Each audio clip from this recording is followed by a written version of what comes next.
आज़ाद कश्मीर में ईद की तातीलात के बाद कोरोना वैक्सीनेशन सेंटर्स खोल दिए गए।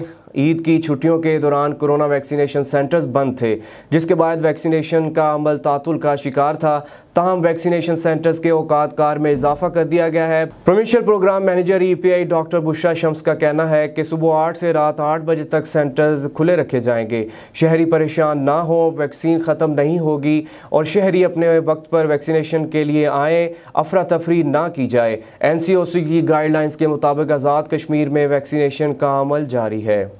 कोविड वैक्सीनेशन का आगाज़ दोबारा से हो गया। ईद की छुट्टियों के बाद तमाम सेंटर्स खुल गए और NCOC की गाइडलाइन के मुताबिक 8 बजे सुबह से लेकर रात 8 बजे तक तमाम CDCs खुले। तमाम लोगों से मेरी गुजारिश है कि वो सब्र से अपने वक्त पे आएँ और अपनी वैक्सीन लगा के जाएँ। वैक्सीन की कोई कमी नहीं है, स्टाफ आपके साथ ज़रूर ताउन करेगा, लेकिन आप भी सब्र का ज़रूर दामन हाथ से ना छोड़ें।